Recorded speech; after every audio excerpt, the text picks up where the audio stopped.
What if tomorrow morning it just stops? No drizzle, no downpour, not a single drop falls from the sky, ever again. Now, I'm not talking magic. I'm talking about the physics of our planet just breaking. Picture this. The Hadley cells, the Ferrel cells, the massive engines of atmospheric circulation that drive our weather, they seize up. It's like the conveyor belt in the sky just freezes. The trigger?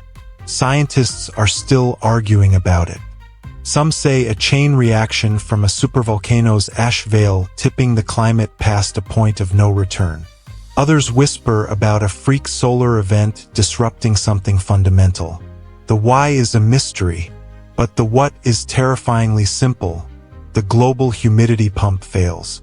The air currents that lift moisture, cool it, and drop it as rain, they stop lifting. The sky becomes a permanent, stagnant dome. The first hour was a joke, a weird joke. People stood outside, looking up, waiting for the delay. But by the first afternoon, the silence got heavy.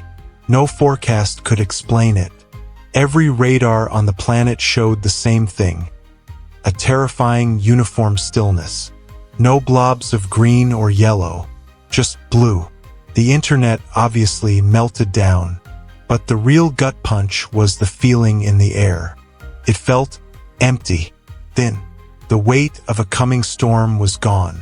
It was like the earth itself was holding its breath, and we all just realized it might never breathe out. Alright, week 1. Panic sets in, but it's a practical kind. Reservoirs have maybe a month of supply, right? Wrong. Because it's not just about the water in the pipes. It's about everything outside. The soil. By day 4, you could hear it. The ground itself was cracking. A sound like a giant, dry bone splintering. Farmland, the vast, green heartbeat of whole continents, began to visibly crisp up and turn brown from the edges inward. And that smell. You ever smelled a billion plants dying at once? It's a hot, sweet, cloying smell of decay. The rivers, the ones that weren't fed by ancient glaciers or deep springs, they just stopped, became strings of muddy puddles, then dusty tracks. That was the first big die-off. Not people, not yet, but everything that depended on that fresh, flowing water. The fish, the insects, the birds. The world got quieter by the day. The silence wasn't just from no rain. It was from a whole layer of life just switching off. The human threat? Each other. It happened so fast. You'd think it'd be slow, but water's heavy. You can't hoard much. When the taps in a city district sputter and cough up nothing but brown air, it takes about 6 hours for the first window to break. The fights weren't over bottled water. That was gone in the first 48 hours. They were over anything liquid. Juice, soda, the water in the back of your toilet tank. That was the currency.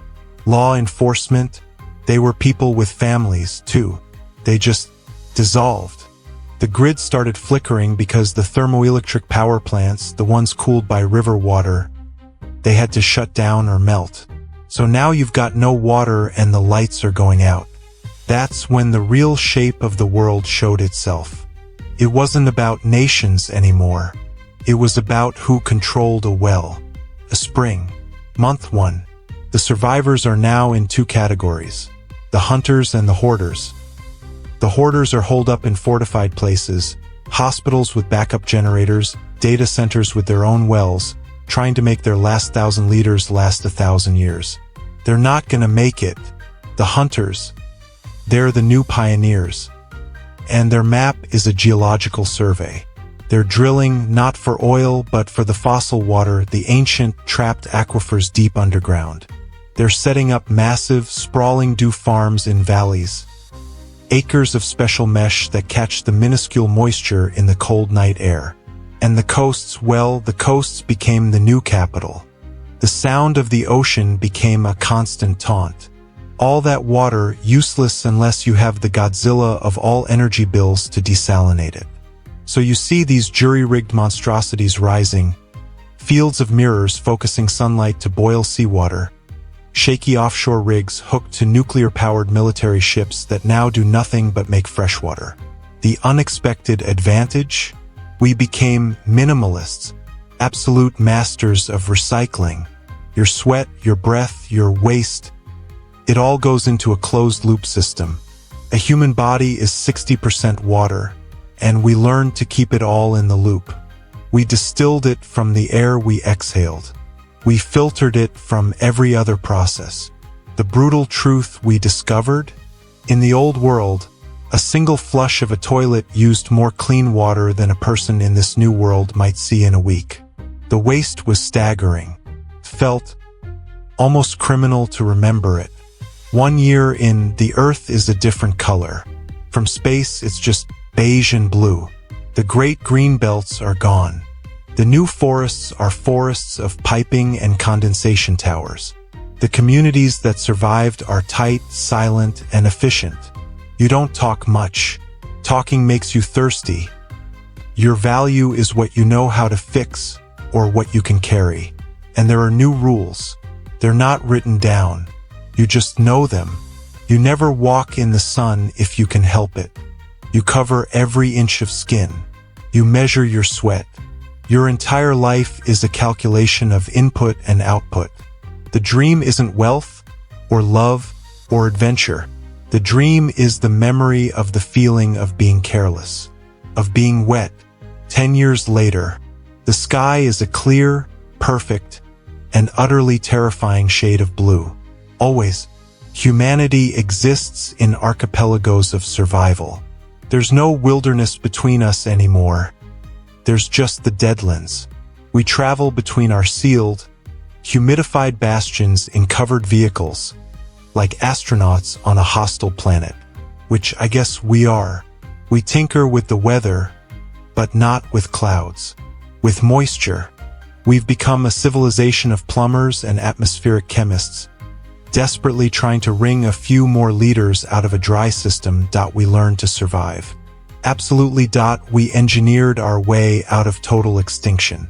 But what we lost was the gift. Rain was never just water. It was the planet's breath, its heartbeat. It was a rhythm we all lived by, and we never even knew it until the music stopped. The silence is the loudest thing here. It reminds you of what's missing in your soul, not just in your canteen. So yeah, that's the world where the rain forgot how to fall.